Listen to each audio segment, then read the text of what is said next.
I found my granddaughter's birthday party on Facebook while reheating soup alone in my kitchen. Pink balloons. Princess cake. Emma smiling with frosting on her cheek. 7 years old. And I wasn't there. The microwave kept beeping behind me every 5 seconds because I'd forgotten to open the door. I didn't move. At first I thought maybe the party hadn't happened yet. Maybe Lauren was posting decorations early. Then I saw the timestamp. 3 hours ago. I kept scrolling. Emma opening presents. Emma blowing out candles. Michael lifting her onto his shoulders while everyone around them laughed. 23 photos. Not one of them included me. Not even in the background. That was the moment something cold settled quietly into my chest. Not anger. Recognition. The kind that arrives when a truth you've avoided for years finally stops trying to hide from you. My son Michael is 36 years old. His wife Lauren works part-time at a dental office in Columbus. They live 20 minutes from me in a house they moved into 4 years ago after Michael's construction business nearly collapsed during the pandemic. I stared at the backyard in the photos. The fire pit. The patio furniture. The wooden playset behind Emma near the fence. All familiar. Too familiar. Because I remembered helping Michael build that playset over 2 weekends in July heat while Emma handed us plastic tools from her toy box and insisted she was working too. My phone buzzed suddenly in my hand. For half a second, I actually thought Michael was finally calling. It wasn't. Fraud alert from my bank. Unusual activity detected on ending account 4431. I frowned immediately. That account was connected to the supplemental card I'd given Lauren 3 years earlier for family emergencies. Mostly for the kids. I opened the notification. $684. Party City. Bakery charge. Catering deposit. Today. I looked back at the Facebook photos. Then at the bank alert. Then slowly back to Emma smiling under decorations I had unknowingly helped pay for. And standing there in my kitchen with cold soup still spinning inside the microwave, I finally understood something that should have become obvious to me much earlier. Nobody had forgotten to invite me. I sat down at the kitchen table and opened the banking app again. 3 more charges had gone through that afternoon. Craft store. Ice cream shop. Bounce house rental. All on the supplemental card. I stared at the numbers for a long moment while Christmas music from someone's yard drifted faintly through the window over the sink. Funny thing about humiliation. It rarely arrives all at once. Usually it comes in layers. One realization quietly attaching itself to another until suddenly you're sitting alone at your kitchen table understanding something everyone else figured out long ago. I scrolled back through older statements. Target. Children's clothing stores. Dance tuition. Weekend hotel charges from 2 months earlier. Thousands of dollars. Not stolen. That part matters. Lauren had never hidden the purchases. Because hidden things create guilt. Expected things create entitlement. And somewhere over the last few years, my financial help had quietly stopped feeling like help to them. It had become infrastructure. Something permanent. Automatic. Expected. Like electricity or running water. I leaned back slowly in the chair and looked again at Emma's birthday photos. There's one picture I still remember clearly. Emma sitting cross-legged on the patio opening gifts while Lauren's mother knelt beside her smiling for the camera. I recognized the woman immediately. Janice Porter. I'd met her maybe 15 times total. But suddenly I realized she had been at the party. So had Lauren's sister. Her brother too. People who lived farther away from Emma than I did. People who contributed far less to her daily life than I had. Yet somehow they belonged there naturally. And I didn't. That hurt more than the money. Much more. At 8:14 my phone finally rang. Michael. I let it ring once before answering. Hey, Dad. His voice sounded careful immediately. Not relaxed. Not casual. Careful. Interesting word. Because people only become careful when they already know they've done something difficult to defend. I didn't say hello back. I just asked. How was Emma's party? Silence. Not confusion. Recognition. Then a slow exhale on the other end of the line. Dad. There are moments when a person accidentally tells you the truth before they actually speak. That single word told me everything I needed to know. He knew I'd seen the photos. He knew I wasn't supposed to. And most importantly, he knew exactly why I hadn't been invited. I waited. That was something Pauline used to do during difficult conversations. Wait quietly long enough for the other person to decide whether they were going to tell the truth or protect themselves. Most people reveal who they are in that silence. Michael filled it after about 4 seconds. We didn't think it would become this big of a thing. Not. We forgot. Not. It was an accident. We didn't think. Interesting phrasing. I looked down at the bank alert still glowing faintly on my phone screen. Who's we? I asked calmly. Another pause. Lauren and me. Of course. I stood up slowly from the kitchen table and carried my cold soup to the sink. Outside, the neighbors' Christmas lights kept blinking red, green, white across the dark glass window. Normal neighborhood. Normal Tuesday night. Meanwhile my son was quietly trying to explain why I didn't belong at my granddaughter's birthday party after helping pay for half of it. Michael cleared his throat. Dad, it's not what you think. That sentence has probably started more dishonest conversations than any other phrase in the English language. Then tell me what I think, I said. He exhaled again. Longer this time. Finally he said. Lauren feels like every family event turns into pressure. Pressure. I actually laughed once after he said that. Not loudly. Just enough that he heard it. Pressure? I repeated. She feels judged sometimes, he said carefully. About money. About parenting. About the house. The house. Interesting that he mentioned that. Because the house technically belonged to me. Michael and Lauren lived there because I co-signed everything after the bank rejected their first mortgage application. Actually, co-signed wasn't even accurate. My name was the primary name on the loan. I made the down payment. I covered the insurance gaps. I paid for the backyard renovations after Emma was born because Michael said the kids needed more space outside. And now somehow my existence inside that same house had become emotional pressure. I dried my hands slowly on a kitchen towel. When exactly have I judged Lauren? I asked. Michael hesitated again. Too long. Because now he had entered dangerous territory. Specifics. People can survive vague accusations forever. Specific examples are harder. She just feels uncomfortable sometimes, he said finally. There it was. No event. No quote. No actual moment. Just atmosphere. Emotion without evidence. I walked back to the table and sat down again. Then I asked the question that had quietly been forming in my head since seeing the Facebook photos. Would I still have been excluded if I wasn't paying for things?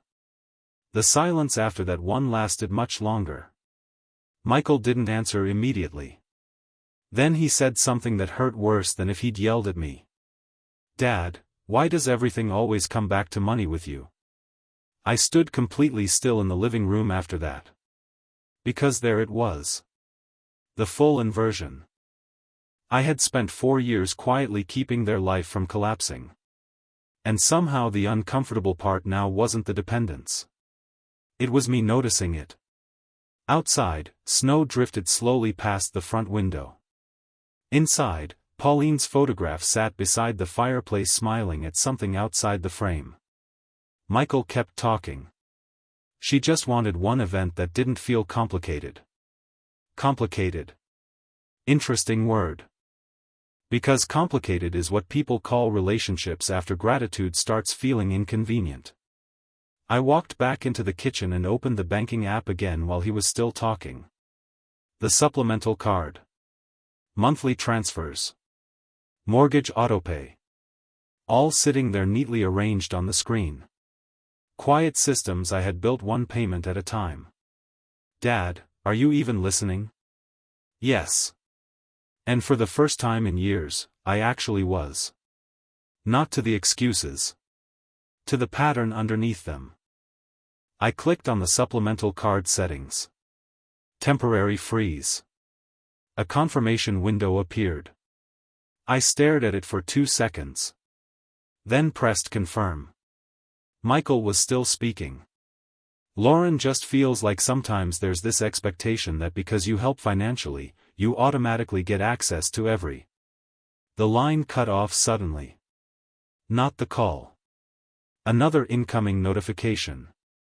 Supplemental card ending 4431 declined.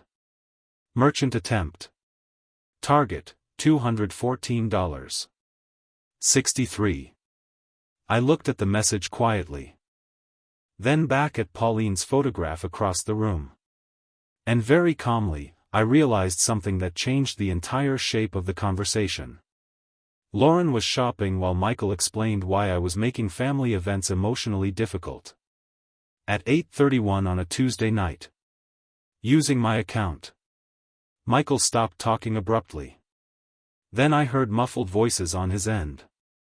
A door opening. Lauren saying something sharply in the background. A few seconds later, Michael came back on the line. Dad, did you lock the card? I didn't answer immediately. Not to punish him. Because I genuinely wanted to think about the question first. Finally I said. You had a birthday party for my granddaughter 20 minutes from my house and didn't invite me. Silence. Then more muffled arguing in the background. Not panic yet. But close. And standing there in my quiet kitchen with snow falling outside and the microwave clock glowing 8:32 above the stove, I had the strange realization that this was the first real consequence either of them had experienced in years. I ended the call 5 minutes later without raising my voice once. That seemed to confuse Michael more than anything else. People know what to do with yelling. Silence unsettles them. Especially when they're used to you smoothing things over before consequences fully arrive.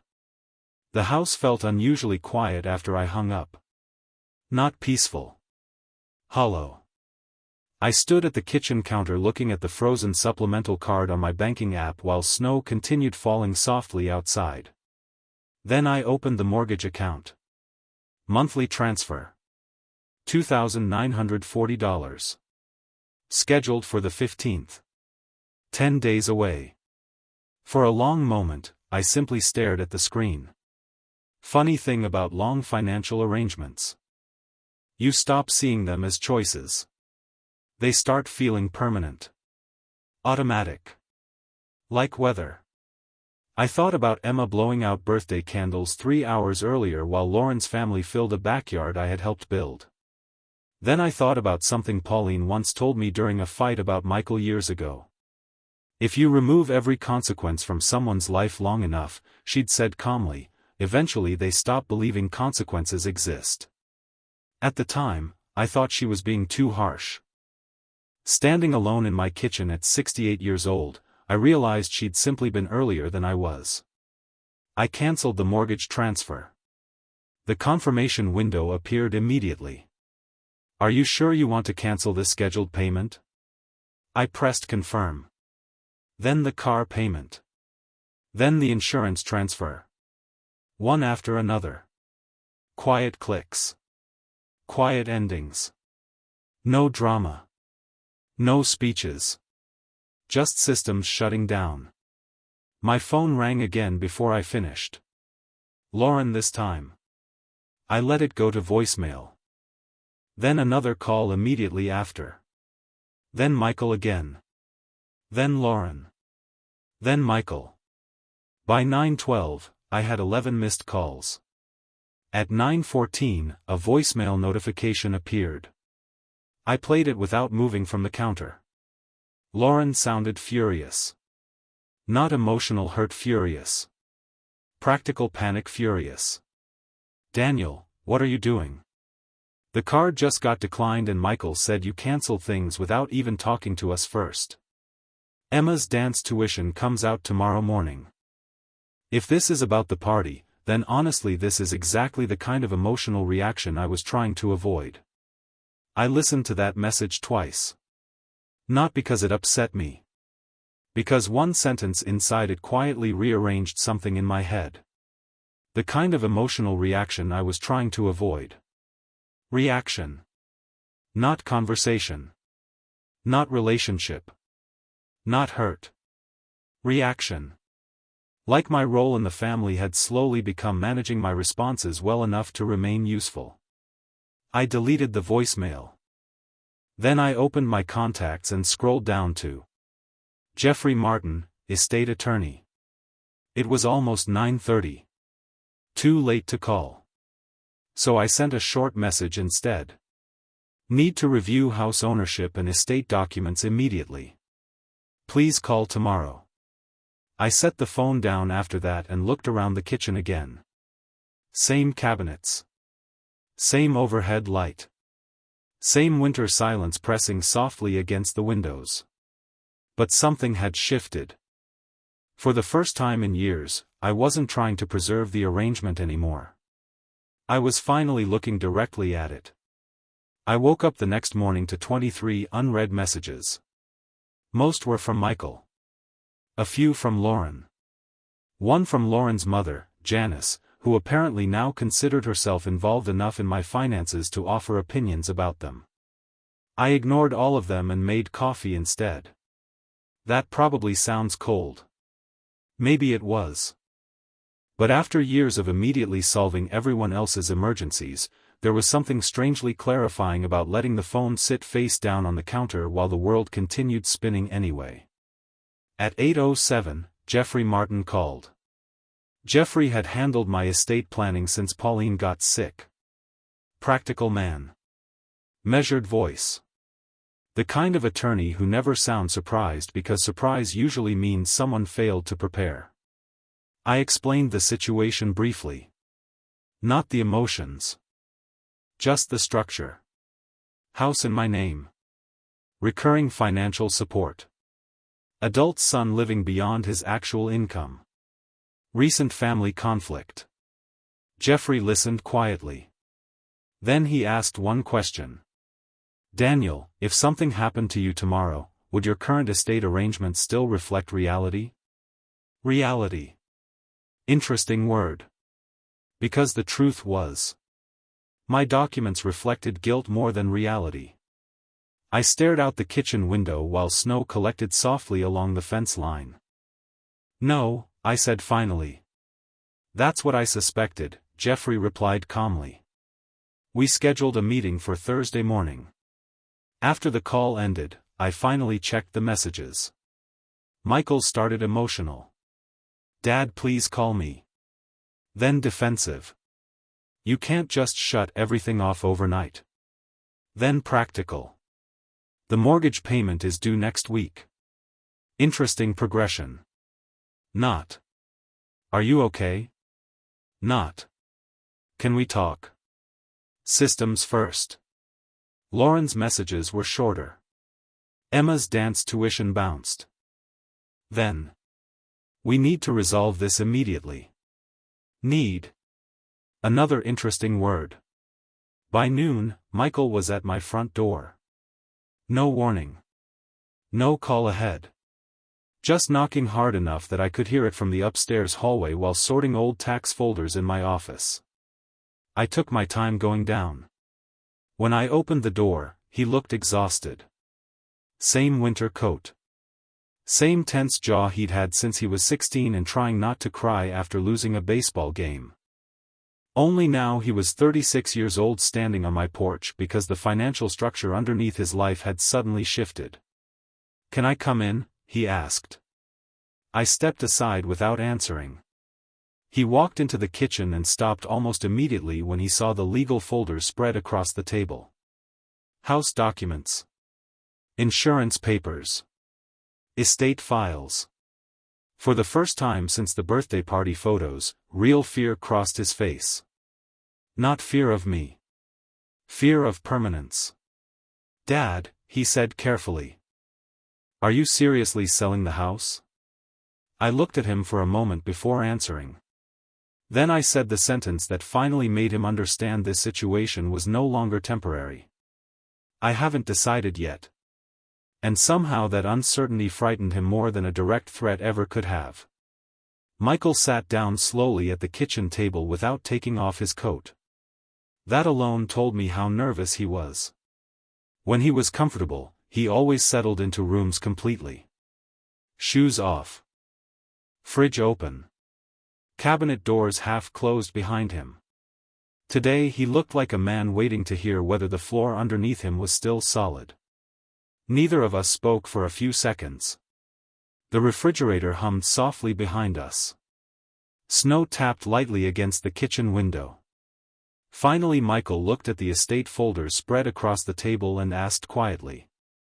"Did you already change the will?" Straight to it. "Not." "Are you hurt?" "Not." "Can we fix this?" "The structure." Again. I folded my reading glasses slowly and set them beside the paperwork. "Why would that be your first question?" He looked down immediately after I said it. And suddenly he seemed younger to me. Not physically. Emotionally. Like a man realizing too late that he'd walked into a conversation already missing the right answers.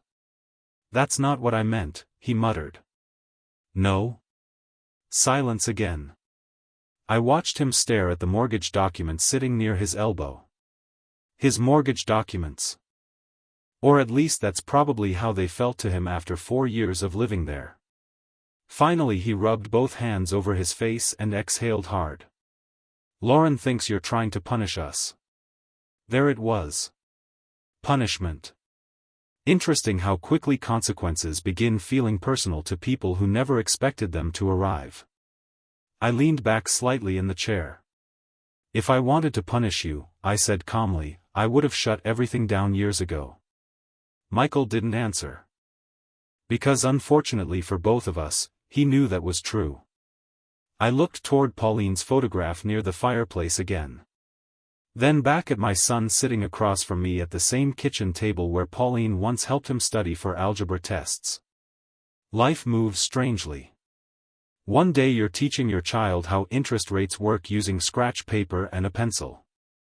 The next you're trying to explain why being financially supported by someone still requires treating them like family. Michael finally spoke again. "She didn't think the party would hurt you this much." "Not. We. She." First crack. Small. But important. I nodded slowly. "That's because neither of you thought I'd ever stop absorbing things quietly." That landed. I could see it in his face immediately. Because it was true. For years I had paid, solved, covered, rescued, without forcing difficult conversations afterward. And eventually they stopped seeing restraint as generosity. They started seeing it as weakness. Michael looked around the kitchen slowly after that. At the paperwork. At the snow outside. At the life I'd built long before he ever worried about mortgage payments or school tuition. Then very quietly he asked, "What happens now?" And for the first time since this whole thing started, I believed he genuinely didn't know. I looked at my son sitting across from me and realized something difficult. For the first time in years, Michael genuinely had no idea what happened next unless someone else solved it for him. Usually that someone had been me. I folded the estate papers slowly and stacked them into a neat pile. Then I said, "What happens now depends on whether you actually want a relationship with me, or just stability." Michael stared at the table after that. Not defensive anymore. Just tired. The kind of tired that comes when a story you've been telling yourself suddenly stops working. Outside, snow continued falling softly across the neighborhood. The same neighborhood where, 2 weeks earlier, I had stood alone in my kitchen staring at birthday photos I was never meant to see. Michael finally spoke. "I didn't think about it the way you do." "I know," I said. And I did know. That was the problem. Nobody wakes up one morning planning to slowly turn a parent into infrastructure. It happens gradually. One accepted payment at a time. One avoided conversation at a time. One family decision made without them at a time. Until eventually the person supporting everything starts feeling less like family and more like part of the foundation underneath the house. Useful. Necessary. Mostly unnoticed unless something breaks. Michael rubbed his hands together slowly. Then quietly asked, "Are you really selling it?" "The house." I looked toward the kitchen window before answering. Snow had started covering the backyard fence in smooth white lines. Calm. Clean. Temporary. "I think you and Lauren need to build something you can actually carry yourselves," I said finally. He nodded once after that. No argument this time. Because somewhere during the last 48 hours, reality had finally entered the room. The house sold in March. Michael and Lauren moved into a smaller rental across town. Emma still calls me every Sunday. Mostly about cartoons, school projects, or things 7-year-olds consider emergencies. And Michael calls too now. Not to ask for money. Just to talk. Last month, while helping him carry boxes into the garage of the new place, he stopped for a second and quietly said, "I think I got too comfortable letting you carry everything." I nodded once. That was enough. Because for the first time in years, my son was speaking to me like a father instead of a financial plan. And sometimes I still think about those birthday photos on Facebook. Not because of the party itself. Because that was the night I finally understood there's a difference between being appreciated and being useful. So tell me honestly. Have you ever realized someone only noticed your value after you stopped making their life easier? Thank you for listening. Calm justice doesn't shout. It keeps records.